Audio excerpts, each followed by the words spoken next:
Remember, in the course of discussing movies, the host will spoil plots. You've been warned.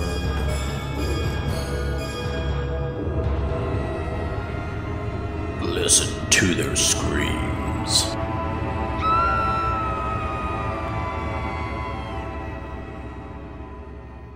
Greetings, ghouls and creeps, and welcome to Listen to Their Screams, a horror podcast that sounds like you're chatting with friends. I'm one of your friends, Dave. We're joined as always by our other friend, Ike. Ike, how are you? Hey, I'm not doing too shabby. Not doing too shabby at all. Yeah, well, I am. We're having all sorts of issues on our side here. We're totally out of sync. We're recording at a completely weird time for us. My laptop's not cooperating, so we've improvised. So if I sound a little different, that's why. But hopefully it'll be okay. Hopefully the content will still be good. And we're just going to grin, bear it, and plow on through. So, let's start. By the time you hear this, it'll already be past. But happy Valentine's Day, everybody. We're recording this. It is late on Valentine's Day. That is thus the reason we're recording at an odd time. Because I went out and stuffed myself with all-you-can-eat sushi. So my belly's feeling good, if nothing else. And on this episode, keeping with the theme of love, in a way, we are reviewing LISA FRANKENSTEIN, which is out in theaters now. We'll talk about that in a little bit. But we have several things to talk about before we get there. And we need to start by a correction. Ike, I made a mistake last week, our last episode. You sure did. I saw it on Facebook. I did. I said that I thought that Silence of the Lambs was the first movie depiction appearance of Hannibal Lecter. And thank you to Tammy Webster on Facebook. She said, no, Dave, you're full of shit. And I am wrong. Silence of the Lambs was not the first appearance. In 1986, the movie Manhunter was released based on the book Red Dragon. And Brian Cox played Hannibal Lecter in that film. I had no idea. No, absolutely zero idea. And I guess if I had thoroughly done my research and not just looked just at Silence of the Lambs, maybe dug a little bit deeper, I would have known that. My bad. I was wrong. Thank you, Tammy, for pointing that out. Thank you for not rubbing my nose in it. She did say that despite my errors, she did enjoy the episode. So, hey, that's a win. So there you go. See, I'm man enough to own up to when I make a mistake. So it is documented. There's one time in everybody's life. Don't get used to it. No, I'm just kidding. So there you go. Error on my part. Corrected. Interesting. And now I have to go watch Manhunter. And because I have not seen that one. So me neither. Intriguing. But thank you to all of our listeners like Tammy and all of our followers and to our wives for all of your support in everything that we do. You guys are all wonderful. And, that's the kind of stuff we like. We like that kind of feedback because, you know what, we learned something. If it hadn't been for her pointing that out, we may have not, who knows, we may have never known. So that's good. We're all here to grow and get better. So Ike, before we get onto the news and our segment and all that good stuff, did you watch anything this week? Oh boy, I watched that. I watched a lot of stuff. I'm not gonna lie to you. I don't know if I just got I got on a kick or something, but I'll just run through a few of these because I have a long list. For some reason, I'll tell you this. I got onto Tubi, which is a streaming service. They got a lot of free shit. All right, they got a lot of free stuff. You went down the rabbit hole. I went down the rabbit hole, and they had a lot of good stuff. Some of these are movies that Dave has been wanting me to watch. What? So there's quite a few on here. What did you watch that I've been bugging you about? So I watched. This wasn't on the list, but we have talked about it before. It's the movie called Tourist Trap. It's from like the 70s. It's got like a really creepy face on the cover. It was pretty good. It's not one of the ones you recommended to me, but we have talked about it before. Yep. One of the ones from your list was Motel Hell. What'd you think? So Motel Hell was interesting. It was a little weird, but I think it was meant to be weird. I felt like the dynamic between like the old guy and like the younger woman was kind of strange. But yeah, it was very interesting. It's very intriguing, and I think I would compare it to like a little bit more of a civilized like Texas Chainsaw Massacre almost. Yeah. I'm gonna be straight. I think they had a concept for a film, and they didn't really care if it was completely fleshed out real well. Right. I think they just thought, because I I think it was during that era where they're just trying to churn them out because that's money. I think it's fun in that cheesy fun way, but yeah, it is not. How do I put this politely? It's not the deepest, most well-rounded script, No. but it is a fun watch. Yeah, it's not highbrow by any means. Nah, but that's not what I'm looking for typically. So Right. And then I watched all three of the Ginger Snaps movies. yes, yes. Okay, you concur with me. First one, classic. It is amazing. Oh, yeah, the first one was absolutely astounding. I love the first one so damn much. Such a great movie. I would dare say that that's probably one of my favorite depictions of a werewolf in fiction, Yes, probably absolutely. of all time. Absolutely. Those two are absolutely great in it. They're spectacular. The whole movie is great. Second one, it's okay. Not as good as the first, but it's all right. The third one, I don't care for it. I'm just like, I get what they tried to do. Didn't work for me though. See, I actually really liked the second one. Not as much as the first one, but I really did enjoy the second one quite a bit. Yeah, I did too. That's what I'm saying. It's pretty good, but not as well as the first. The first one's just so damn good, but the second one's it's good. It's all right. I like it. The third one though, I'm just like, fuck. Yeah. Yeah, the third one lost me because, like, I guess I get where they're coming from with the whole prequel concept, but like, I don't know. Yeah. They established some weird rules and like they didn't really flesh it out too much. So yeah, I was like, But the first one, iconic, top 10. Absolutely. Good. I love Ginger Snaps. One of my favorites. Okay. Well, honestly, I think that's probably my favorite like movie out of the ones I've watched so far out of this list. But I also watched Chopping Mall. Oh, that's a great one too, though. Fun, cheesy. Chopping Mall. Oh my god! So like it's great. It's one of those it's so bad it's good kind of movies because it's super cheesy. It's super campy. The effects are just they're funny. They're just very funny effects. Just the whole concept is just hilarious. It really is. Barbara Crampton, right? Barbara Crampton's in it. Yep. Barbara Crampton's in it. Oh, of course. Yeah, absolutely. You can't be Barbara Crampton. But again, it is your quintessential 80s cheesy fun slasher movie. It is. It very much is. But Chopping Mall was solid. I enjoyed it. Now this next one, I remember you telling me that this guy was in it, but I completely forgot about it. But I watched Maniac Cop. Oh yeah. There you go. You told me Bruce Campbell was in it, and I was like, and I saw him. I'm like, holy shit, that's right, Bruce Campbell's in this movie. But again, it was good. Good movie. Now the others, there are two. I think just two others. I think they're not as good. But the first one, man, the first one's fun. And what's funny is that I do not want to say this in a disparaging way because I don't mean it that way. But the guy that plays the cop in these films, his jaw thing, that's actually him. There's something. I don't know what some condition that's him. But I love Maniac Cop. Yeah, I enjoyed it a lot. I thought it was pretty solid, especially for, it's certainly a product of the time, but it's really good. I would like to see them like do a remake of that in modern day.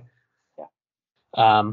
And then I also watched An American Werewolf in London. I got around to watching that as well. Very good. I will say that I didn't hate American Werewolf in London.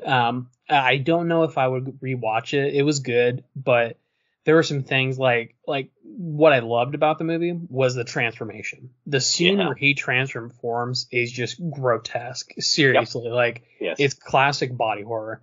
The one of the best on-screen. Oh yeah, I like the movie. I like it. Yeah, absolutely. It's a fun movie. Very well done. Very, very fun, very fun. But other than that, I watched a couple other movies. The only ones I really want to mention is I got around to watching Bubba Hotep, which is that horror comedy with Bruce Campbell in it. Oh yeah.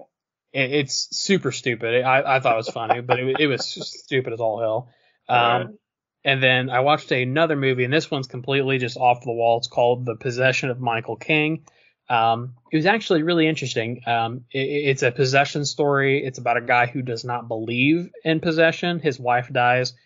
So he kind of goes seeking out like the paranormal, trying to see if it's real. And basically he tries doing like all these rituals to try and confirm the existence of the supernatural. And, he didn't think any of them, stuck. He didn't think any of them really did anything, but they did. And there are very severe consequences. But it was very good, very different, atypical possession movie. It's on Tubi. All of these movies are on Tubi. That's the big thing. Every single movie I just said is on Tubi for free. With ads. So you cleared a lot off that to watch list there. Yeah. So do you have your list? What is left? So what is left on my movies, the Dave's picks, the 4 movies that are left on here. I have Monster Squad. Oh yeah. The Fly. Oh yeah. Silver Bullet. Oh yeah. And Videodrome. There you go. Okay. And plus, you still have to watch Jerry Maguire sometime. Yeah. And a non-horror film. But yeah, okay. Those are 4 solid. Silver Bullet's another werewolf movie, obviously, as you can tell by the name. Yeah. Yeah, it's a fun movie.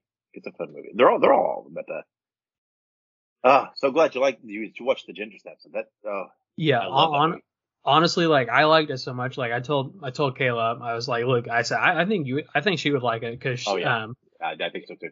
It's such a well-rounded movie, and also it has a little bit of social commentary too. It's an analog for the struggles of puberty. That's truly what it is. And it does such a good job about talking about some of the struggles that people have to go through at that age. And I mean, the actresses are just so amazing. It's truly amazing actresses. There's such a good performance in that movie. I can't wait to rewatch it. Couple of Supernatural alum. That's right. Can't beat a Supernatural alum. Now, and then the second, the one guy, well, I think he's in this third one too. He's also in Supernatural. He's one of the psychic kids too. Okay. Yeah. He's the one that kills his dad and his uncle with his mind, and then is going to kill his stepmom. Whatever. Anyway, I know exactly what you're talking about. Yep. I remember that episode. Yep. He's in it also. So very good. Cleared a lot of the list. Yeah. I'm proud. This is a good day. I don't know. I think I just got into like a kick. I don't know. I just was on Tubi and I was like, wow, this has got a lot of movies on there. I watched some other movies too, but they're kind of shitty, so I'm not going to talk about them. So you just didn't want me to call out the social media screamites again to come hunting you down to shame you into watching something. You were preemptive. I was. Got to cut you some slack now because you cleared a lot. Well, here's the thing. It's weird because I watched Ginger Snaps and I enjoyed it so much that it like spurred me to like watch these other movies. So I guess we can thank Ginger Snaps for being just absolutely incredible for a horror movie from that time. It was seriously like I could write an essay about like the social narrative of that movie and like just how good it is. Genuinely. I thank Ginger Snaps all the time because it is. I love that movie. Love it. Very good. All right. Well, for all the struggles we've had, that put me in good spirits now. There you go. To keep going, and it might also be attributed to the scotch that I'm sipping on. So, potato. It's all good. You got that scotch and sushi going there. Your belly's all happy. Chasing it with a little Red Bull sugar free. There you go. I may regret this in the middle of the night, but it's all good right now. You're going for that trifecta heart palpitation, alcohol poisoning, mercury poisoning combo. Yeah. I feel like, I don't know, but something's going to happen with this mix. Because when I go to the all-you-can-eat sushi, it's not the sushi that I'm going. I have a little sushi, and I love sushi. But I'm really hitting the sashimi hard. Yeah. So, I mean, I'm a fiend for the sashimi. So I ate my weight in sashimi. And now for me to drink scotch and also some Red Bull sugar free. This might be a bad mix. I'm off work tomorrow. That might be a good thing. So if the next episode title is in memoriam, then you know that this didn't end up well. Yes, Dave's the first guy to ever die from sharting himself. So, I don't know. I'm sure I'll be cool. I'll be good. He's chill. He's cool as a cucumber, guys. Yeah, I had that time period about a week or so ago where I was sick and I just had all kinds of stomach bug and all this stuff going. Now that I'm feeling better, it's like I'm just like, I'm eating and drinking until I just go down swinging. He's like, I'm throwing caution to the wind. I got to make up for that week. Oh, all right. Well, I suggest we move on, I guess, then. I don't know how we got sidetracked there. Last week it was Cuba Gooding. This week it's somehow me. Sushi. Yeah, sushi. Okay, then let's go to our segment for this episode. Horror Hot Take. And for this week, we are going to do another horror hot take. I'm not going to lie, the initial plan was top 3, but Dave ate too much sushi, and it slipped his mind to come up with the top 3 list. So Ice got to swoop in and save the day here. So there you have it. All right. You came out strong, knocking things off the Dave's picks list. Do you have a good horror hot take for us? I think so. All right. Lay it on us. So I'm pretty sure this has not been a hot take I've had before. I really hope it isn't. I don't think it is, but I have a very bad memory, so maybe I'm wrong, maybe I'm right. I don't know, but I'm pretty sure I haven't. We knew that last week when you were like, "Oh, yeah, I think we did dive through this franchise." I'm like, "No, we haven't." Yeah, the Texas Chainsaw. Yeah. Yeah, that's it. So, oh man. All right, what is it? All right. So last week we were talking a little bit about how certain movies exist as it was either last week or the week before, but we kind of talked about how certain movies exist as like a paradigm, right? They are, incomparable to other movies. We were talking about how there are some movies that exist as, very important, like, seminary works, for genres. I started pondering what we were talking about a little bit and thinking about like, well, what about this movie? What about that movie? And I came to a sort of internal consensus with my multiple personalities that, in my opinion, the movie Halloween is by and large more important, more impactful, better, more significant than the movie Psycho. A lot of times these movies, and this may not even be a hot take, well, maybe a lot of people will agree with me, but a lot of times people will look at the slasher genre and they will look immediately to Psycho.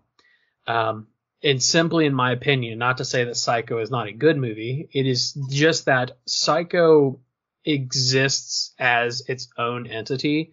And while there might be some impact to the overall culture and generational, lineage, I guess you could say, of slasher and the slasher genre, I think that it has not had as much of a significant impact than the Halloween movie. Not only has the Halloween movie sort of existed again as its own foothold, it doesn't need anything to support itself. To me, I think what supports Psycho is mostly the people who made it and the people who were in it. The story in of itself exists as a very well told story that's been retold many times, but Halloween exists as I guess you could call it a franchise. But also Halloween created tropes. Halloween created things that are constantly reused in other forms of the genre. If it were not for Halloween, we would not have things like Friday the 13th or Nightmare on Elm Street or any of the modern slashers that we enjoy today, things like Terrifier. A lot of these entities would not exist without Halloween, and not only because of that, but for a lot of other reasons. I think Halloween is a significantly more important and impactful movie than Psycho. Yeah, I think I would agree with that. That is not to belittle the importance of Psycho. Correct. Because it is a very important movie. But while I think maybe Psycho, was so important in starting the genre, I think Halloween took it to the next level and perfected it. And,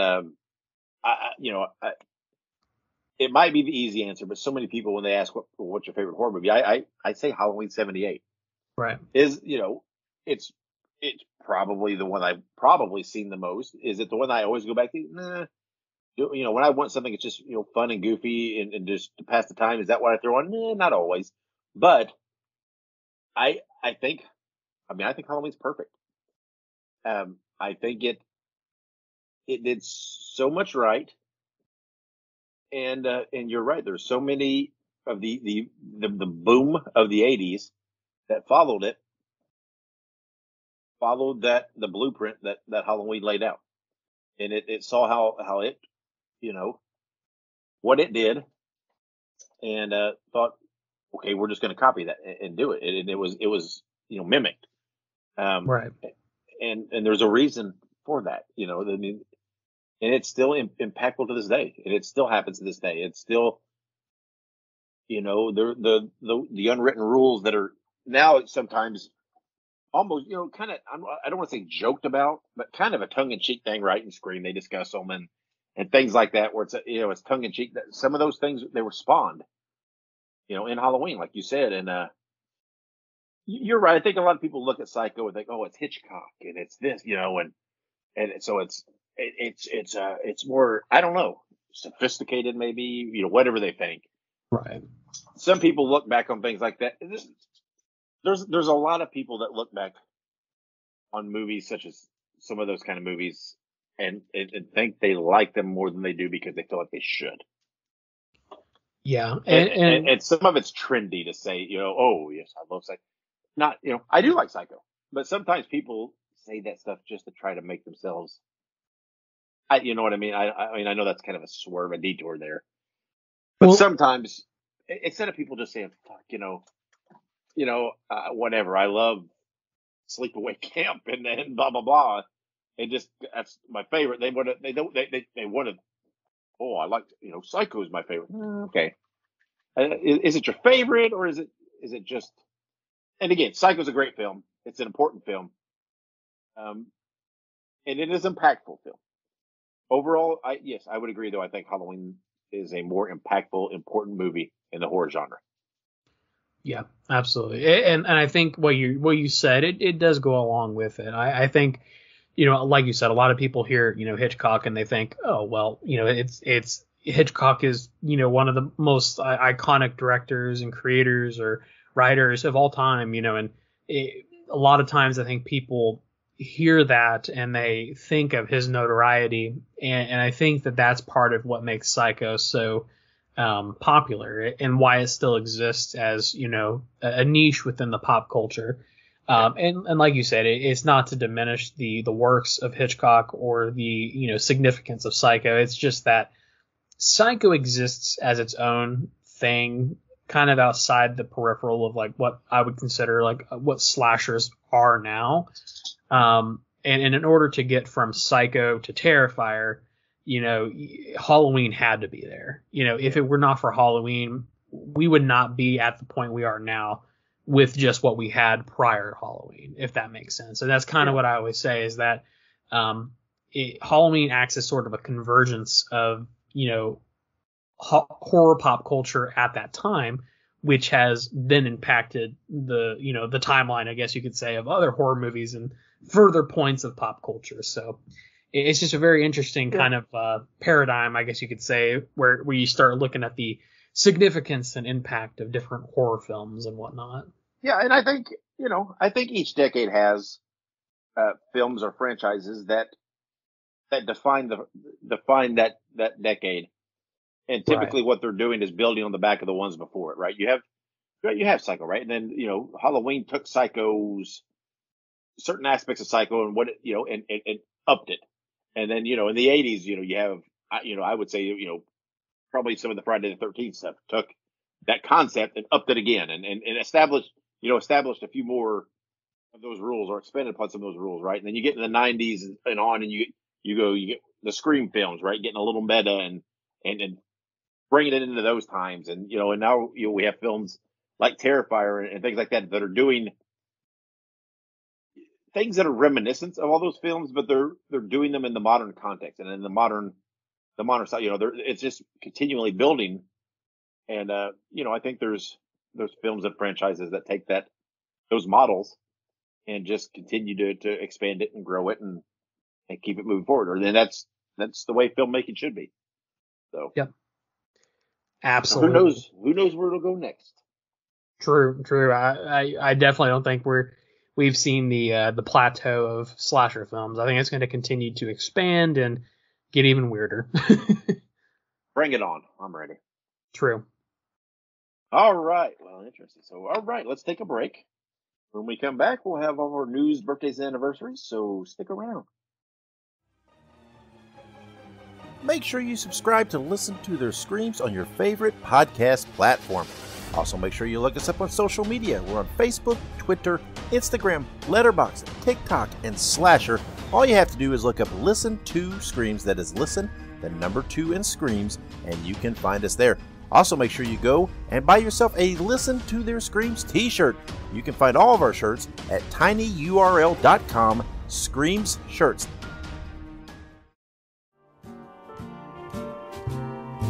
Spread the news. Spread the news. Spread the news. And we're back with the news. All right. Starting us off at the top here, Eli Roth's Thanksgiving is now available on Blu-ray following its video-on-demand release. We've talked a lot about Thanksgiving since last November, not only because we are both fat and love Thanksgiving, but there just so happened to be a horror movie called Thanksgiving that was also superb. So if you haven't seen it yet, check it out on video-on-demand, but also on Blu-ray. Yep. All right. Not much else to say about that. I forgot to mention it, but we did review the movie. Check that out. Sure. Anyways. Dylan, I hope I say this right. Dylan Halula has joined Kyle Gallner, Rosemary DeWitt, Lucas Gage, and Naomi Scott in Smile 2, which is scheduled for release in theaters on October 18th. Smile, the first one, was a very, very iconic piece of horror. It was just a masterpiece, in my opinion. It was one of the best horror movies of the last, probably 10 years. Very iconic, very spooky, very creepy. Dave and I both liked it, and I know that we're both excited for the second one. Yeah, I'm intrigued to see what they do with it and where they take it. So yeah, I'm excited. Absolutely. And then, of course, joining in the public domain fairy tale horror films that this year has already provided us and is getting ready to provide us, we have 2 additional items to add to that list. We have 2 Cinderella films, Cinderella's Curse and Cinderella's Revenge. Trailers are out for both of these films. Dave and I have both really talked about how public domain horror is starting to become its own niche genre, and it's just continuing to compound and expand its territory, and it's only going to get better or worse depending on who you ask. So yeah. I'm excited for these, as always. Yeah, I mean, I suppose it's one of those things you either like it or you don't, right? Some people say, oh, they're ridiculous. I think, the fairy tales were horror stories to begin with. The grim stuff, those were horror films. So the Cinderella thing, I mean, you could literally, if you could just do a film of the original grim story, it would be horror. But Cinderella is, I mean, come on. We've got evil stepmothers and stepsisters and blah blah blah. I mean, it's queued up and ready for a good horror film. Very true. Very true. All right, so check those out. Check out those trailers. I've not seen them yet, but I'm sure they're good. Yeah. All right. Disney Plus will be releasing a second season of Goosebumps. The second season will be 8 episodes and will be an anthology style with a new cast. So the first season is already out. All of it's out. Everything's been released. I greatly enjoyed the first season. I thought it was very reminiscent of the old school Goosebumps. It definitely retold some of the same stories that we've already kind of seen told, which I kind of expected. I mean, it's Goosebumps. There's so much stuff to work from. But so the season 2, I'm very intrigued for, especially since it's going to be a new cast. I wonder if there's going to be any connection to the original story. So that's going to be my big thing, is whether or not the 2 are going to be connected in any way, shape, or form. But I am very excited. I love a good anthology, so I'm here for it. Yeah. I mean, the rumor is there's not going to be any connection to the first season, but who knows? That they're looking this time just to take, just do independent depictions of different, Goosebumps stories. And just, each episode be a different thing. So, but who knows, what they'll end up doing with it, and if there'll be some kind of wraparound thing, and if it'll tie back to fur, who knows yet? Until we see it out, I don't know. Absolutely. And that's interesting, because that's definitely how the old school Goosebumps was, it was individual stories for every episode that, you know, basically covered the contents of a book. But yeah, I'll be interested to see how that works, especially since the first season acted more as like an overarching story with, you know, some of those seminal works of R.L. Stine sprinkled throughout. So yeah, I'll be interested to see how that works for sure. Yep. All right. So I hope I pronounced his name right. Michael Chavez, I'm assuming that's how it's pronounced, has signed to direct The Conjuring 4, and it has been announced that it'll be the final film in the main series. So, you know, Kayla and I are both huge fans of the Conjuring series, the Conjuring universe. I've seen every film within the universe. You know, even like The Curse of La Llorona, which is it is part of the Conjuring universe. A lot of people don't like that film, but I like that film. Anyways, I decided to bring up Curse of La Llorona. It doesn't get talked about enough, but I'm excited for The Conjuring 4. I am not excited to see the end of the story of Ed and Lorraine Warren, mostly because I've grown very attached to Patrick Wilson and Vera Farmiga as Ed and Lorraine Warren. I just love both of them so much. Patrick Wilson's hilarious. And I still play Stay With Me from Insidious on repeat all the time. Yeah. Well, maybe, you know, he'll still be out there. Who knows what he'll do. True, but, yeah, he'll be around. Yeah, they're not ending the universe, just the main Conjuring films. But who knows? Maybe give it a few years, they might get the itch again. You never say never. True. You know, I will say this. I've always said, so like for people who have seen the Conjuring movies, the pretty much one of the biggest like things that they talk about, and one of the things that is probably most well known about the Warrens is like their sort of like closet of like spooky shit. And it's got all the haunted, cursed objects, including Annabelle, of course. So I've always said that it would be really neat to do like an anthology type show where like, you know, Ed or Lorraine tells the story of like a specific object. You know, and basically that object is the whole purpose of that episode. You can do like an anthology, a TV show, kind of like Goosebumps. You know, and there's a lot of documented stuff about different, you know, objects that they did in real life. So I think that could be cool. You know, again, if anybody wants to hire me for that, I'll write for you. That's kind of like the old Friday the 13th TV series where they had all the cursed objects that their uncle or whatever it was had, and they had to go out and try to collect them all and get them back, and didn't have any tie to the actual Friday the 13th films. But there was always that rumor that if it continued on, one of the cursed objects at some point would have been the mask. But that would have been interesting. But yeah, that's kind of what they did, though. All those objects were cursed and things, and they had to go try to get them back out of the public. Gotcha. Yeah, I mean, I think you could very easily do something in that same vein. You know, you have all those mystical objects, and in one of the last movies, I think it's like Annabelle Comes Home, they touch on a lot of the haunted objects and sort of, you know, the scary shit that they do. So, yeah, I think you could do a lot with that universe. It's just kind of up to the folks who are creating it. Absolutely. But, all right. We're going to move on to some upcoming birthdays. We have some pretty cool ones this week. I mean, we have cool ones every week. I think all these people are pretty cool for the most part, unless it's Rob Zombie. Sorry, Rob Zombie. Nice. I'm just kidding. Anyhow. Poor Rob. I'm sure he's doing just fine. I'm sure he doesn't care what some fat guy from Florida thinks. He's too sad. He can just go buy himself something cool. That's what I was going to say. You just go buy some cool shit. It'll be fine. All right. Starting us off at the top, we have February 17th, 1965. We have Jonathan Breck, the Creeper from Jeepers Creepers 1 and 2. You know, I do not like the director of these films. I'm not going to say why I don't like him. Just do a quick Google search. You're going to figure out very quickly why anybody would not like him. But I cannot deny that the Jeepers Creepers movies, specifically the first two, the third one's not very good in my opinion. The first two are good. The first two are pretty solid movies, specifically the first one. And, you know, I cannot deny that it's a decent movie, just not made by a decent person. Correct. But happy birthday, Jonathan.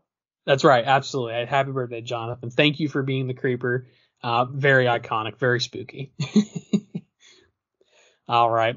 I think this is probably the youngest person we've ever had on this list, because I just saw the year of birth and I'm like, holy shit, I'm old. Yeah. All right. February 19th, 2004. You heard that right. 2004. We have Millie Bobby Brown. Yeah, wow. So she is, of course, from Stranger Things, as well as dozens of other projects she's done. But of course, 11 from Stranger Things is, I would venture to guess, probably her most notorious role. And, Stranger Things season 4 or 5, whatever season it is, 11 goes to the nursing home, should be coming out in the next 10 years. Yeah, or she's 20 and they're all supposed to be playing like they're, 13 or 14 or whatever. Yeah. Yeah. I don't know. I mean, not the first time that's happened in Hollywood, but no, she's great. And, she's only 20 years old, man. She's going to do so many big things in the future. Oh, yeah, I was going to say, she's got a very long career. I'm sure she'll, I'd love to see her in some more horror films, some actual, don't get me wrong, Stranger Things is spooky. It is on the horror spectrum, but I feel like she would be really good, as a Neve Campbell type role. I feel like that would work for her. Sure. If anybody wants to cast her, you have my idea. I give you permission. All right. Well, you're just churning out the ideas today, aren't you? I really am. Somebody needs to give me some money for this. Give me some kickbacks. All right. Mm-hmm. February 20th, 1954. Anthony Head, who played Rupert Giles. Gotcha. And Buffy the Vampire Slayer series. I'm not super familiar with this guy specifically, but he's from Buffy, and that alone deserves recognition. Yeah. He's the Watcher guy, the British guy, that librarian. Have you ever seen any Buffy? Yeah, I've seen a little bit. He's the British guy with the glasses. It's the librarian that is Buffy's Watcher as the Slayer. I gotcha. I'm picking up what you're putting down. He's the Alfred of Buffy's Batman, so cool. Mm-hmm. Cool. Very nice. Moving on up, February 21st, 1979, Jordan Peele, known for his works on Get Out, Us, Nope, and his upcoming film, Monkey Man. Obviously, Jordan Peele is fantastic. He is definitely one of the more cerebral, horror directors of our time. His films are not for everybody, but they are certainly quality films, at least in my opinion. And I'm very excited to see Monkey Man. Yeah, I like Jordan Peele. I love it. I like his movies. And man, that trailer for Monkey Man just looks great. My wife said, and I shit you not, she goes, this just kind of seems like John Wick, but it's John. That's what I said. I was like, you're not wrong. It does kind of seem like that. I will that fight scene in the kitchen or whatever, and I'm like, dude, this just looks like John Wick. I mean, what the hell? And I love, I believe his name is Ari Aster. I believe that's how you say his name, or Ari Aster. I'm not totally sure. I apologize if I'm butchering that. But he's in it. He is, or no, he's not in it, but he's part of the crew. I believe he's the director, right? I think Jordan Peele's the writer, if I remember correctly. I'm not sure. He's not directing it, but yeah. But in any case, he's a part of it, and I think it'll be good. I think it'll be interesting. Or is it Ari Aster? No, it's not Ari Aster. I'm smoking crack. Give me a second. I'm not actually smoking crack, guys. Dev Patel. Why did I? Dev Patel. Yeah. Why did I mix Ari Aster with Dev Patel? Ari Aster is who made Hereditary. I don't know why I got that mixed up. No, Dev Patel. He plays presumably the Monkey Man in this movie.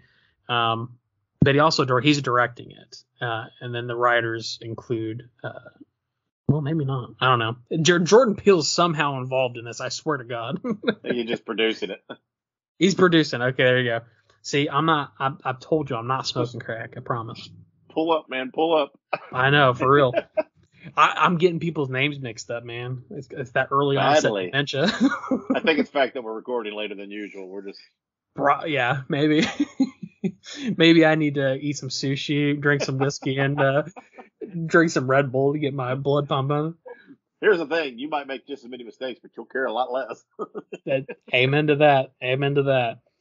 Anywho, happy birthday, Jordan Peele. After all that. Happy say it like Jordan Peele's listening. Oh, they mentioned me. Hey, if he's listening, he knows that we love him. I love him. All right. Well, if you're listening, DM us. We want to interview you. True. Yeah, hit us with an interview. I bet that'd be pretty iconic. Anywho, February 21st, 1989. Speaking of Rob Zombie, Yeah. we have Scout Taylor Compton, who played Laurie Strode in the Rob Zombies Halloween 1 and 2. I'll say this: she's a fantastic actress. She did a good job as this version of Laurie Strode. She will never beat out Jamie Lee Curtis, but I give her credit for her work ethic, and all that she's done, despite those movies not being very good. Sure. Yeah, it's no fault of hers. That's just I don't like the movies. There you go. All right. Upcoming movie anniversaries. We have February 17th, 1959, House on Haunted Hill. I have seen this many moons ago, and I have also seen the remake of this film. But quote me if I am wrong, this film has Vincent Price in it, yes? Mm-hmm. Yep, Vincent Price. Yep. Very good. I didn't get his name wrong this time. I didn't call him Princent Vice. It's like the first name you got wrong. Right? For real. Perhaps. But yeah, absolutely. It's a great movie. Vincent Price obviously is, again, a star among stars, especially in horror. House on Haunted Hill is just, again, very iconic. Absolutely. Love it. It's funny because when you read the when you read the description of this, a millionaire offers $10,000 to 5 people. $10,000, guys. Which, I mean, I guess 50, 60 years ago, 70 years ago, that would probably have been like $1 million, probably. I also saw that episode of Scooby-Doo. I think that's an episode of Scooby-Doo. And they don't need to worry about it, though. The money's worthless. It's Confederate money. You're right. It's Confederate money. I swear. That is an actual episode of Scooby-Doo. Yeah, I believe it. I love Scooby-Doo. Anywho, February 18th, 2022, Texas Chainsaw Massacre, the requel. It was a solid movie. It was a Netflix movie, kind of was produced during COVID times and came out in 2022. It's a good movie. I liked it. It was a solid, sort of again, it was a requel. Truly, that's what they were trying to go for. I don't think it got as much hype as I think that they wanted it to, because it didn't have a theatrical release. So I foresee, I think we talked about this. I think they're going to do more with Texas Chainsaw. Yeah, they're supposedly it's going to be called Texas Chainsaw Legacy. I mean, it's a working title. Who knows? But I mean, it's a great film series to keep working with. It's weird. It's one of those film series. I mean, the first one is just so good and it's so iconic, right? And there are really some solid films in the series. Yeah. There are some decent films, but it's not. It's like, as a series, it's not as acclaimed as a lot of other horror series. It's like, people know the first one, people love the first one, but then everybody's got the mindset of all the others, blah. And it's okay. They're they're not as iconic as the first, but there's some decent films. But it's weird that as a whole, the franchise didn't get as much love. It's peculiar. Yeah. I mean, people love the film, they love the character, but it's like. But it's got so much start and stop over the years too. It's like they'll make one and then it's like whatever, it doesn't do that well. So it's like go a few years over, they'll make it something else and try a different approach. It's like they never really get in a groove like some of the other franchises do, where they can make 3 or 4 or 5 or 10 films in a row that are kind of doing okay. It's like it never really got that run that some of the other franchises did. Yeah, it's peculiar like that. It is, and honestly, if I had to, I could tell you, in my opinion, where I think the Texas Chainsaw Massacre legacy died, and that's when they tried to make Texas Chainsaw Massacre: The Next Generation, which is the 4th film. So the bad thing about this is that this movie is star-studded. It has fucking Renee Zellweger in it, Matthew McConaughey, as well as a number of other people who actually are pretty well known these days.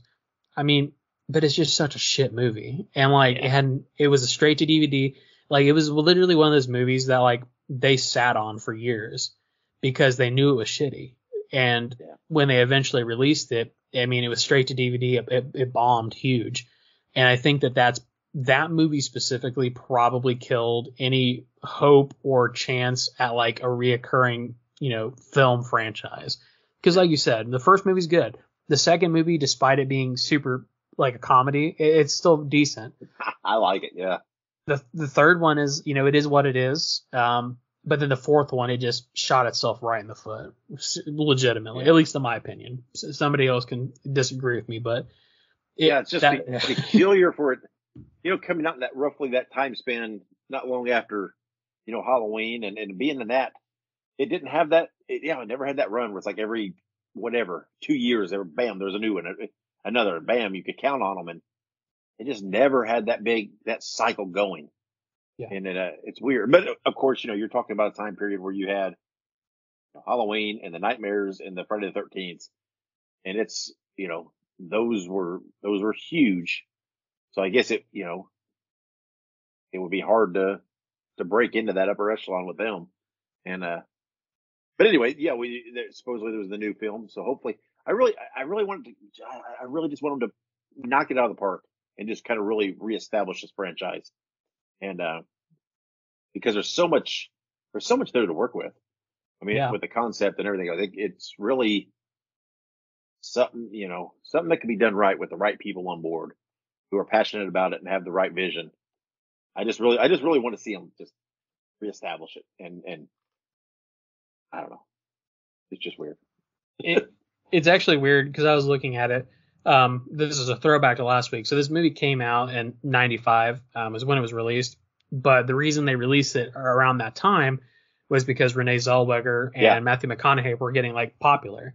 Yeah, they only released it because of that, tried to leech off that. Well, because like they were getting popular, but the very next year after this movie came out, Matthew McConaughey would go on to star in A Time to Kill, which is a fantastic movie as well, iconic. And Renee Zellweger would star in Jerry Maguire. There you go. See, it all comes full circle. Show me the money. That's right. So yeah, like you said, they'll hopefully do something with it. We'll see what happens in the future. But like I said, I could write a whole dissertation about when that series died, and it all points to one movie. Anywho, I'll tell you, I like the 1-2 punch of 1 and 2. Oh, absolutely. I know one's iconic, one's great. 2's fun to me too. I love 1 and 2. It's one of those things too. It's like 2 is such a different movie than the first one. I know. It's like they were made, like literally it's like they took Leatherface and put him in a comedy. And I mean, that's literally what it is. I mean, the second movie's good like that. I think it works for me. I don't know why. I don't know. It works for me. That's a perfect example of when somebody, it's basically not taking yourself so seriously, because that's what makes it good. Yep. There you go. But all right. So our last movie on this list is another movie that doesn't take itself too seriously. I was like, speaking of not taking yourself seriously. Oh Lord. February 19th, 1993, Army of Darkness. Army of Darkness, again, the Evil Dead movies is like, it's like Whiplash. You have Evil Dead 1, relatively serious. Evil Dead 2, stupid, funny. Evil Dead 3, stupider, funnier. And then you have like Evil Dead 2013, which is like hardcore serious. It's crazy. I love Army of Darkness. It's one of my favorite like movies that I just put on to like have fun. I really hope we get more Evil Dead in the future. I really want that. I know that they're planning on it, but I really do want that. I mean, Evil Dead Rise was solid. Yeah. And really, a lot of fun. But yeah, there's supposedly, things happening. I think wasn't that what we mentioned last episode about, a spin-off film that's, supposedly maybe in the works and different things. And there's just, I mean, there's endless what you could do with the universe. I mean, you really could do whatever you want. Yeah, no, absolutely. No limits there. I mean, they've already done a lot that did not seem within the realms of possibility. So, there's no hindrance here. Just do whatever you want. Genuinely, I mean, Evil Dead it's so easy. Like literally, like you said, just do whatever you want, whatever the fuck you want, just do it. And we'll say, yeah, that's cool. That makes sense. Whatever. Ashes in space. Yeah, why not? Why not? Ash in space. At this point, I would accept that. I think it might work. Who knows? But all right, Me at least. right. So before we move on to the next little part here, yesterday we went and saw Lisa Frankenstein, and we saw a trailer for the first Omen, which is like it's like a prequel to the Omen. Which I'm super stoked to see that movie. But have you seen the trailer for it? I'm assuming. No. I haven't yet. No. Okay. So at the end of the trailer, well, because there's this very jarring music that's being played the entire time, which just gets my heart rate going. Like, it just freaks me out. I don't know why, but it's a good thing. I'm genuinely excited for this movie. But it's got this really jarring music, and then at the end, there's like this voice, but it sounds weird, but it's speaking in reverse. And I cannot take credit for this because I was thinking to myself, maybe I should record this, but then I reminded myself that I'm in a public movie theater. I probably should not record this in a public movie theater. It's illegal. Okay. But at the end of the trailer, I looked it up. It's a quote from the 1976 Omen when the nanny says, "Look at me, Damien. It's all for you." So, Dave, when you go to watch that trailer, keep an eye out for that. It's very, relevant there. But yeah, I just want to throw that out there. It's just something I wanted to mention. I will be watching that trailer soon. They didn't show that trailer when I went and saw it. They showed the only real kind of important trailer to me was they showed the Abigail. Yeah. And that one, man, that looks fun. It does. I cannot wait for that one. I mean, that's got a great cast, and I mean a vampire ballerina. Okay, yeah, bring it on. Honestly, the vampire ballerina reminds me of it's in Cabin in the Woods where they have like all those monsters, and like there's I don't think it's a vampire, but it's a ballerina who has like these weird circular fangs on her face. Yeah. So it reminds me of that. yeah. We're obviously going to be reviewing Abigail and the first Omen. Oh yeah. So. Absolutely. I think when we do the first Omen, we should maybe do like a series review too. How many of those are there? Probably like a dozen. I've only seen the original Omen and then the Omen remake. I've not seen any of the in-between movies. I may have seen some. I don't recall any of them. I don't know. I mean, not enough. Not often enough that I would put my hands up. I don't know. Maybe that can be like our section that week, or like our game that week. Well, how many Omen movies have you seen that were not pieces of shit? Yeah. I'm not sure. Maybe there's not as many as I think. Why do I feel like there's quite a few Omen? Whatever the case, I'm down. Well, let's do it. We'll for better or for worse, good, bad, and ugly. Whatever. It's an excuse to watch them all. Let's do it. There you go. Anywho, moving on because I got us way off track. I just wanted to mention that. But we're still on topic. That's right. We're not talking about Cuba Gooding Jr., but we will later. Yeah. Upcoming releases. Patience, my Padawan. Oh, man. So, upcoming releases, we have Monolith. I love that word, Monolith. Gets a limited theater and video on demand release on February the 16th.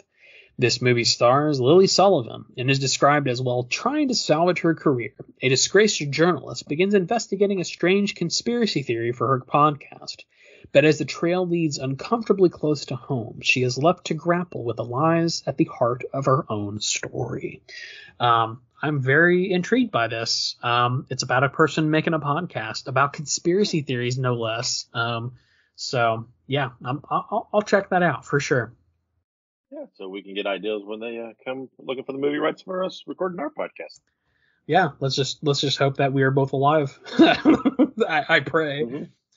And that you never strike yourself to death.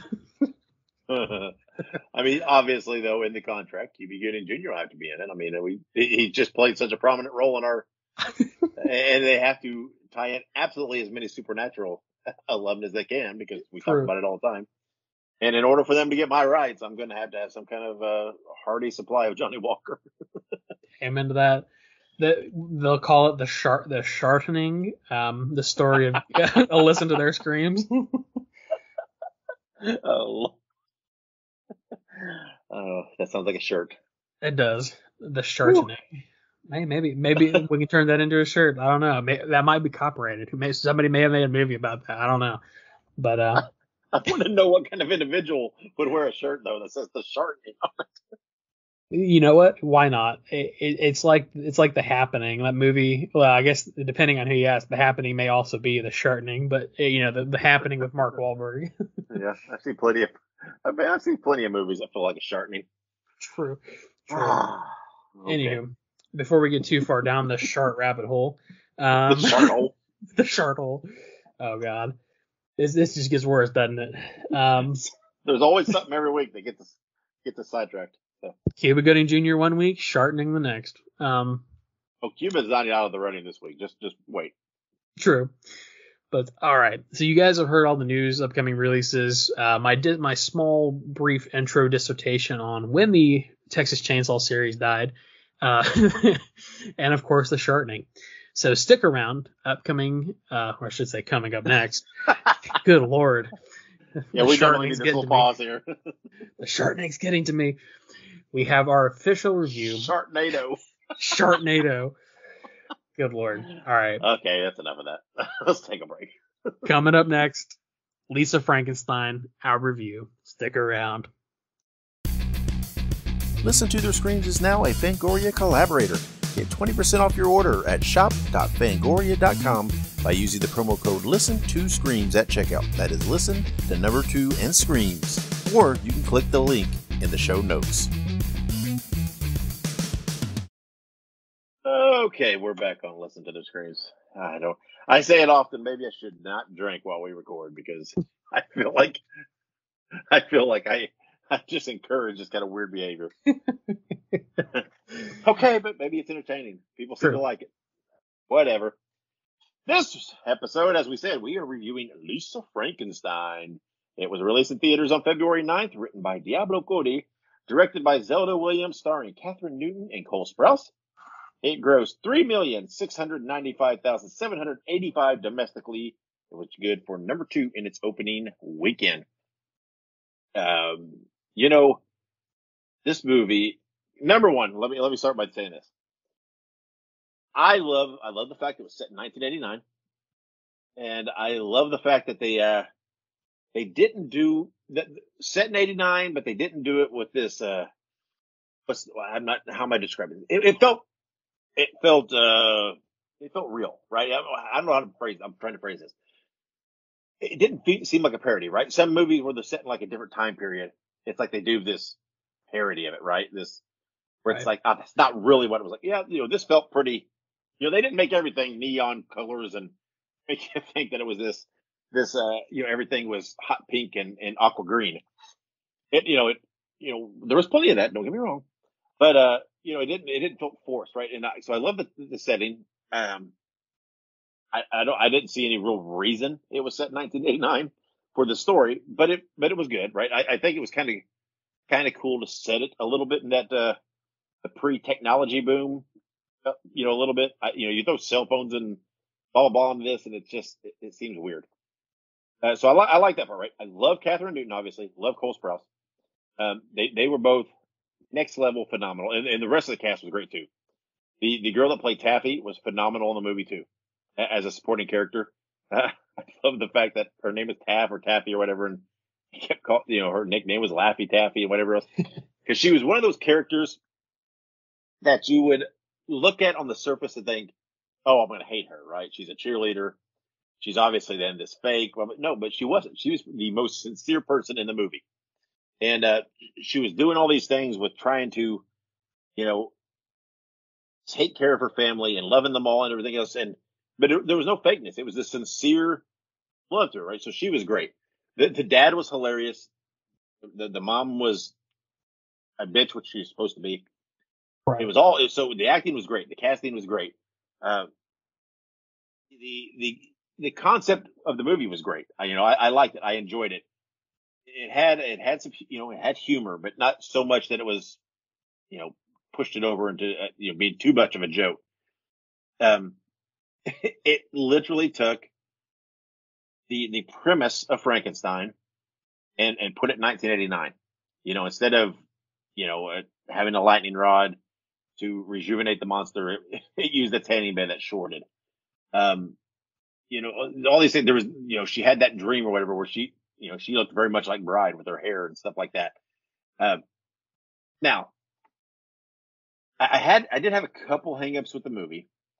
I felt like at times it tried to be a touch too almost artsy. That I felt it wasn't necessary. I don't know. It's hard to describe. It's kind of weird. I will say this film to me pulled so much spiritually from Beetlejuice, and it felt like that. You know what I mean? It had that same feel vibe of the Beetlejuice movie. Not in a bad way. I'm just saying it was spiritually. It had a lot of it. It just felt like it pulled a lot from that. I just felt like there was a few. I don't know whether there was just a few parts that was kind of trying to be artsy where it didn't really fit. It's not that bad. It just a little bit awkward. Again, the movie was predictable. We say that a lot of times, though. Predictable is not necessarily bad. It doesn't have to be a bad thing. You kind of knew where it was going to end up going in the end, right? You had this feeling that we're going to be. But it was a fun movie, and it was a fun watch. It was a good, pretty, spiritual. I'm using that word a lot. Spiritually honorable to the Frankenstein story. It did take it into a different setting and make it relevant to that time period. I'm glad that it's doing well. I'm really super glad that Catherine Newton is just booming. It's fun to see Cole Sprouse in a role like this. He's always to me that one of the kids from Sweet Life of Zack and Cody. That's what you always think of him. But he was excellent in this because for 99.9% of the movie until the final scene of the movie, he didn't speak. Right, he couldn't speak, and it was grunts and groans and lots of facials and eyes and mannerisms and motions, and he was great. Right. He portrayed every emotion and thought that he was having with this limited thing and sealed it. And he was great. I mean, he really. I mean, I love Catherine Newton. She did a great job. I mean, Cole Sprouse as the monster or whatever his name was in it stole the show. Because again, he was in these limited conditions and he acted, right? He didn't have dialogue to use. He acted and used his body and mannerisms, and it was great. And you felt for him. And you really, it was, but the movie had, some good comedy. It was fun. I think the movie was quite obviously intended for a younger audience than me. Which is fine. I understand that. No big deal. That's cool. I still enjoyed it quite a bit. I won't go so far to say that I thought it was a great movie because I don't feel that it broke any new bounds, but it was fun and enjoyable. I do love a Frankenstein movie though. So there is that. And like I said, I enjoyed it. So Ike, what'd you think? Yeah, absolutely. So, for me, let me kind of preface what I'm about to say by saying that obviously I love Frankenstein. I love the concept. We've seen a lot of adaptations of Frankenstein over time. And I think that this one, to me, definitely stands out as a very modern, exceptional, interpretation of not only the Frankenstein mythos, but sort of, I guess a very intriguing and awkward coming of age story. So for me, I think that my primary hang up with this movie, and truly it's not even that deep of a hang up, but like you said, it was a very predictable movie. Frankenstein's story has always been that, Frankenstein in his good intentions hurts somebody and then of course dies in fire. That's just how it be. And in this case, of course, that is especially not necessarily the case because he doesn't die, but the fire of course acts as a catalyst to the end of the story. So, we kind of knew where it was going. Wasn't breaking really any new ground there. But what I did think was interesting is sort of the implemented rules of being Frankenstein. You know, if he needs a new body part, you sew it on, you run him through the tanning bed machine, you electrocute him, and it starts to form to him. And I thought that was intriguing. You know, they did it with a few body parts, you know, an ear, a hand, male genitalia.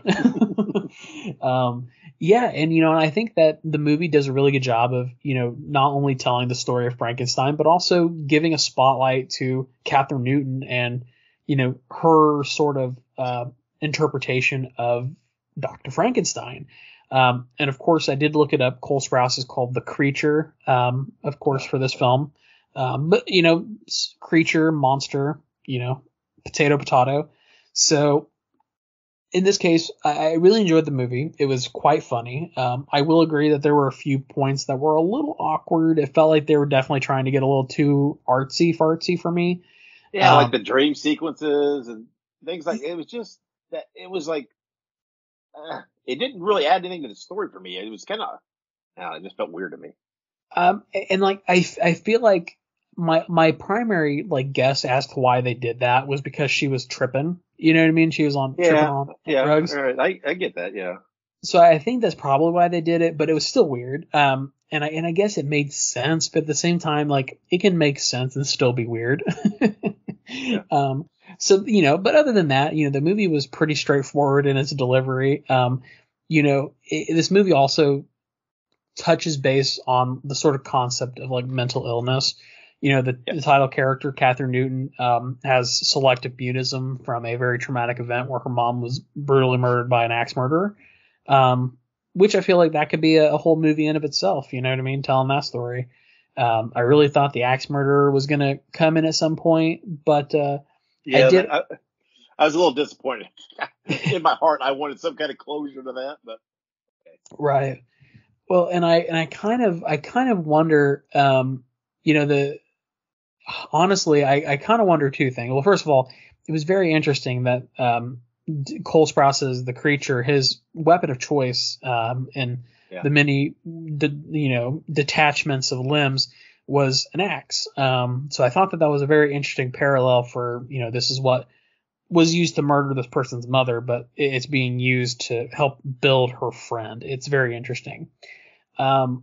But yeah, I mean, it's just a very, very good film. You know, a lot of, you know, spotlight on mental illness and overcoming that by, you know, just in this case, exposure therapy. You know, she just continues to go out and experience things and, you know, in some cases be traumatized, and it just kind of helps her in a way. But to kind of close out my review here, I want to propose the theory that her father killed her mother. I did wonder that. I guess he got over it very quick. That's what's he got over it really quick, and not only that, but they don't really explain like where he was at the time. They just kind of brush it off. But also, like, is it not weird that like he moved on so fast after his daughter died? Like his daughter just straight up died, and he's just like, let's go to Fuddruckers. Yeah. Yeah. So yeah, I'm proposing that theory now that the father is who killed the mother, and that's sort of just like a background theory, but I don't know if it's true or not. If Diablo Cody or Zelda Williams wants to comment on that, I'd love to hear their opinion. Now, I will tell you now, my biggest point about this movie here, not hang up, but my biggest thought about the movie is it does a really good job though of exploring what has always been to me the biggest discussion point of Frankenstein, right? Because people always call the monster, right? He's the monster, right? And there's Dr. Frankenstein. But if you really step back and look, is the creature really the monster? No, he's not. He's a victim. The doctor is really the monster, right? And in this film, if you notice throughout it, the creature through the course of the film, as it progresses, becomes more and more human. And Kathryn Newton's Lisa, she starts, as this meek, mute, not talking girl who becomes more and more a monster. Right? They're moving in parallel paths. Right? She starts gaining confidence. She gets this rush from the killings, and it boosts her this confidence, and she starts plotting and lures the guy in, and does all these things, and kind of loses touch. And so, we're at the end of the movie, spoilers, which we've obviously mentioned. She's the monster, and he's human, and he's speaking and everything. So they move in opposite paths, right? One's going from creature to human. The other's moving more from human to more creature. So to me, that's very explorative of that concept of, in the Frankenstein mythos of, well, we call him Frankenstein's monster, but is he truly the monster of the of the story? Who's the real monster? He didn't ask to be created and brought back. He just was. And he was thrust into this world and this concept that he did not understand. So same in this, right? He was the creature. He was, from the opening sequence, was this heartbroken guy, who died and then got brought back all of a sudden. And he was just trying to sort his way through. And he found this girl that he, had this connection with, obviously had fallen for, and saw her doing all these other things, not noticing him, but yet he was still there, right? So so you have to, okay, who was the monster? Who was the human, right? I mean, it's the same discussion, so I think they very, very well mirrored that same concept of, yeah, we call him the creature, right? We call him this, but he's just brought back to life, and he's bugs falling out of him, and he's right, blah blah blah. But who in the movie who's truly the monster, right? And I thought they did that very well. Well, and honestly, I guess I didn't really think about that, because it is a very interesting parallel, because I guess that is sort of the story of Frankenstein. It's, at what point does, what is the defining line between human and monster? Is the monster a monster for simply being created, or is the human a monster for trying to create a monster? And, and I'm not quoting Pokemon because I just want to quote it, but there's a very interesting quote from a Pokemon movie that says, perhaps the circumstances of one's birth is not, an indication of, their actions or their ability to move on in life, So, but that is from Pokemon Mewtwo 2000 or whatever the hell it's called. It's from the Mewtwo movie. But it's true. I mean, it's the classic story of, is the creature and a monster because it was created, or is the person who created the monster a monster? So very interesting dialogue. Yeah, because if you notice, the creature in the movie, every time he did the tanning bed thing, not only did the body part begin to work, but every time he came out of it, he looked more human. He did. And the face took more shape. The eyes became less sunken and dark. Every time it was more and more, until the end of the movie, he looked back to normal. So it wasn't always, it's, I don't know. I mean, I don't know whether it was intentional or not, but there's some social commentary there of, people can be born in scenarios, but they can truly make the life they want to make if they want to, right? You can be born in some bad situations, and with the right circumstance, the right help, the right drive, you can still do great things and be a good person. And then you can have people born into the most quote unquote perfect of circumstances in life who can truly be monsters and do bad things. So, but yeah, it was, like I said, I thought there was this great parallel of them moving in opposite directions. Until you got to, like I said, at the end of the movie, when she was the one that was the quote unquote creature, and he was human. It, pretty much fully reversed. So, but and again, yeah, there are circumstances. Part of me thought at one point they would reveal that this was all, because they kept talking about sending her away to help, and this, what about, so I thought at one point they were going to, they might reveal that it was all in her head. She was already, I don't know, but I'm kind of glad they didn't go that route. But, like I said, it was a fun movie. It was a good movie. And I thought it did a good job of honoring the mythos and the story, while still adding, some current elements, bringing it into the now. There were a few little clunky parts, not too much though. It for the most part flowed pretty well. I think there was a couple parts that could have been left out and whatnot. But it, overall, I thought it was fun. I think, like I said, I think it's intended for a bit of a younger audience. Maybe even a little younger than you, maybe even. I think that's where the target is. Not saying we can't enjoy it, and I'm not saying that's a bad thing, because that is a target audience that we need to hit, right? Because we need to hook some of these people of, oh, I like that. Let's watch something else like that, and so that's good. We need films like that. Not every movie can be made for the people that have been horror fans for 20, 30, 40 years. Let's make some and try to draw on some new fans. So, but again, I'm glad it's out there. I'm glad that, again, it's got a very relevant,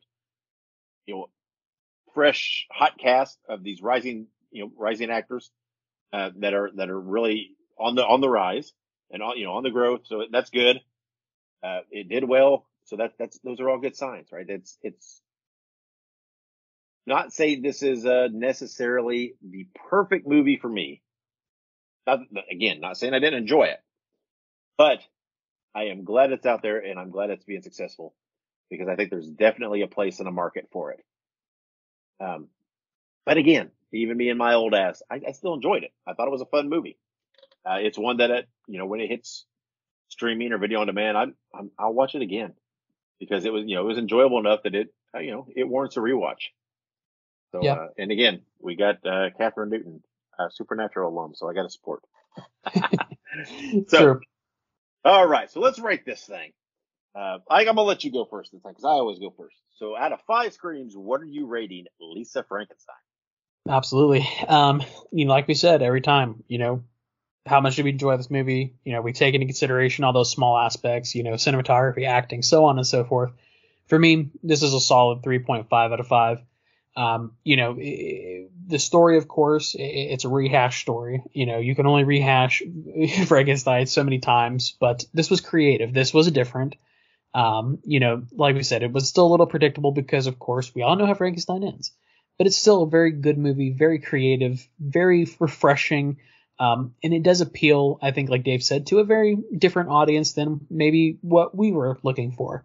But I loved it.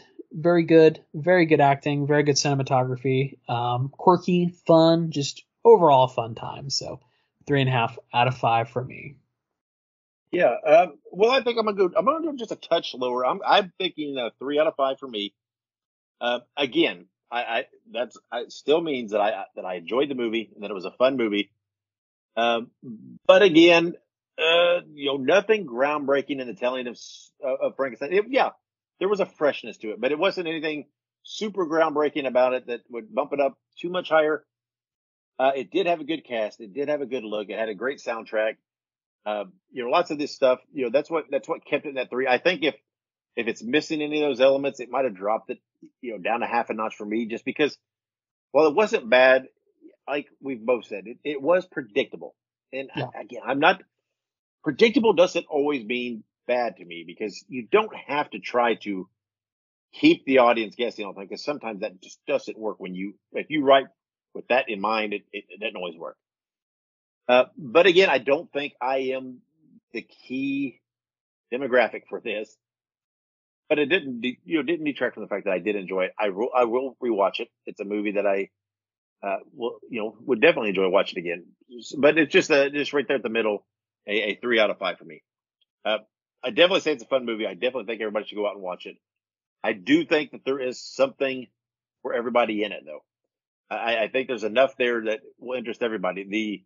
The fact that it was set in '89 did add some for me, right? It gave me some warm and fuzzies, because I lived that time period. So it did add something to that for me. So I do think there's something in this movie for everybody to watch. I think everybody will enjoy it. And I hope people will go see it and continue to support it and keep it strong. I don't know if there's enough meat there to do a sequel. Yeah. Obviously there's things they could do. I'm sure, right? There's things you can tell. Do I think it would be a strong enough story to warrant a sequel? I don't know. I'm not sure about that. Um, and I don't know. I mean, if it does well enough, I'm sure there'll be discussions. Um, Yeah, and it's all about what the idea they can come up with. And not saying it's impossible. There are avenues they can take that I'm sure could tell a good story. I don't know. I don't know that if they do a sequel, just gut feeling as I sit right now, I don't know that I would like a sequel as much as this one though, because I feel like then I feel like it would be a little redundant for me. But I challenge them. I challenge them to come up with something that changes my mind about that, because I would have an open mind and give it a shot. So absolutely. that's what I think. That's Lisa Frankenstein. But next week, here we go, Ike. Next week, we're going to do Skeletons in the Closet. This movie is out now on Shudder, and it is described as haunted by a malevolent spirit since childhood. A desperate mother allows herself to become possessed in order to save the life of her terminally ill daughter. The movie stars Terrence Howard and Cuba Gooding Jr. Yes, this is the movie we talked about last week coming out. We're going to review it because A, I think it sounds intriguing. B, Cuba Gooding Jr. Let's do it. We joked about it last week. We've mentioned it today. What will we do when we're actually reviewing the movie? But we're going to find out next episode. So there you go, Ike. Happy birthday. I know it's not your birthday, but I'm giving you a Cuba Gooding Jr. movie. There you go. No. I do think the movie sounds intriguing, and I'm all about let's spread the wealth, support a Shudder movie, right? We did a Here for Blood from Screambox. We just did a theatrical release. Now Shudder. Shudder's got something out there for us, and we're gonna give it a shot.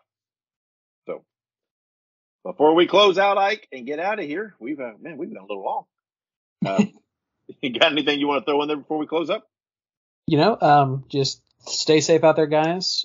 Be aware of the sharpening. Shirt's coming soon. Sharknado. Sharknado, yeah. Don't get caught in the Sharknado. That'd be a miss. But as Dave said earlier, happy Valentine's Day to all. I know this will come out the day after, but I hope you guys had a good happy Valentine's Day. Hope no coal miners came after you with vengeance after something horrible that happened 20 years ago. Yeah, that's kind of cool. Someone should make a movie about that and then remake it years later. Oh, yeah. Wait a minute. With Supernatural lump star. Yeah, Jensen Ackles. Wait a minute. That's true. They did it already. That's right. And remember, like Lisa Frankenstein said, hey, anytime's a good time for a little REO Speedwagon. Makes me happy hearing a little REO Speedwagon song in there. It's such a prominent scene. So go explore some REO, because you know what? Dig me some REO. So maybe my scotch is wearing off, and it's time for a refill. I bet you didn't expect this episode to end up going to REO Speedwagon. I blame Lisa Frankenstein. Diablo Cody's fault. True. So, all right, until next episode, we're going to discuss Skeletons in the Closet, starring you guessed it, Cuba Gooding Jr. Until then, wherever you go, whatever you do, be good, be safe, and have many pleasant nightmares.